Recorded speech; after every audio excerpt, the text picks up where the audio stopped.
सैफई परिवार के कई सदस्यों ने मैनपुरी की सीढ़ी के सहारे सियासत की सीढ़ी मैनपुरी की ये सीढ़ी सैफई परिवार के साथ है या नहीं, ये तो उपचुनाव के नतीजे ही बताएं। उपचुनाव पर पूरे उत्तर प्रदेश की नजर है। हमेशा से समाजवादी पार्टी का दबदबा रहा है इस मैनपुरी सीट पर। ऐसे में आजमगढ़ लोकसभा सीट की तरह मैनपुरी में भी अपनी पूरी ताकत झोंक सकती है भाजपा। हालांकि यह बात अलग है कि इस सीट से स्वर्गीय मुलायम सिंह यादव के प्रति लोगों की भावनाएं जुड़ी हुई है।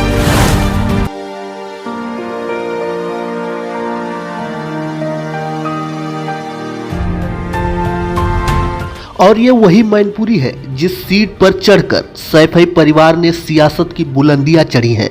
लेकिन क्या एक बार फिर बहू डिंपल यादव कर पाएंगी कमाल? क्योंकि मुलायम सिंह यादव 1967 में जसवंत नगर सीट से विधायक बनकर अपने राजनीतिक सफर की शुरुआत की थी।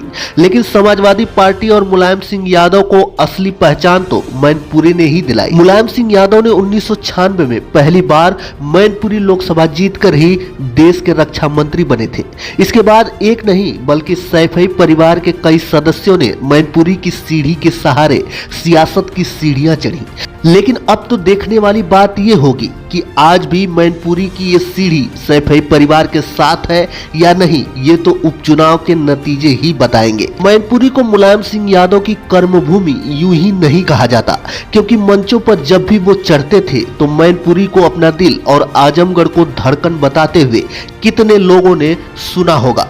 सैफई परिवार के सदस्यों का राजनीतिक सफर यहीं से बुलंदियों पर पहुंचा, क्योंकि मुलायम सिंह यादव पहली बार इसी मैनपुरी सीट को जीतकर रक्षा मंत्री की कुर्सी पर बैठे थे और रक्षा मंत्री रहते हुए उनके अहम फैसलों को आज भी याद किया जाता है। मैनपुरी की सीढ़ी के सहारे ही 2004 के उपचुनाव में मुलायम सिंह के भतीजे धर्मेंद्र यादव पहली बार महज 27 साल की उम्र में मैनपुरी से ही सांसद चुने गए। ये सैफई परिवार की दूसरी पीढ़ी थी जो मैनपुरी के रास्ते संसद तक पहुंची थी। वर्ष 2014 के उपचुनाव में सैफई परिवार की तीसरी पीढ़ी ने मैनपुरी की राजनीति में कदम रखा। मुलायम सिंह यादव द्वारा मैनपुरी सीट छोड़ने के बाद उन्होंने अपने पौत्र तेज प्रताप यादव को मैदान में उतारा। तेज प्रताप यादव की उम्र तब महज 26 वर्ष की थी। तेज प्रताप ने भी मैनपुरी लोकसभा सीट से जीत दर्ज की और संसद पहुंचे। अब मुलायम सिंह के निधन के बाद उनकी पुत्र वधू डिंपल यादव मैदान में है। वह पहले भी कन्नौज से 2 बार सांसद रह चुकी है। मुलायम सिंह के निधन के बाद भी सैफई परिवार के लिए मैनपुरी सीट सियासत की सीढ़ी का काम करती है या नहीं, इसका निर्णय तो इस उपचुनाव का परिणाम ही करेगा। सैफई परिवार के बेटे और बहुओं के तो राजनीति में आपने खूब चर्चे सुने होंगे, लेकिन सैफई परिवार की बेटी की राजनीति से कम ही लोग वाकिफ होंगे। वहां भी मैनपुरी ने अहम भूमिका निभाई थी। पूर्व सांसद धर्मेंद्र यादव की बहन और मुलायम सिंह यादव की भतीजी संध्या यादव ने मैनपुरी से ही राजनीति में कदम रखा। वे 2015 में मैनपुरी से पहली बार जिला पंचायत अध्यक्ष चुनी गई।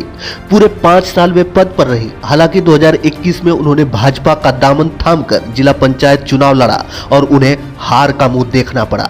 अखिलेश यादव सांसद तो कई बार रहे, लेकिन 2022 के चुनाव में जब अखिलेश ने विधानसभा चुनाव लड़ने का निर्णय लिया तो उन्हें भी मैनपुरी की ही याद आई। उन्होंने मैनपुरी जिले के करहल विधानसभा सीट से चुनाव लड़ा और जीते भी। वर्तमान में वे उत्तर प्रदेश विधानसभा में नेता प्रतिपक्ष की भूमिका निभा रहे हैं।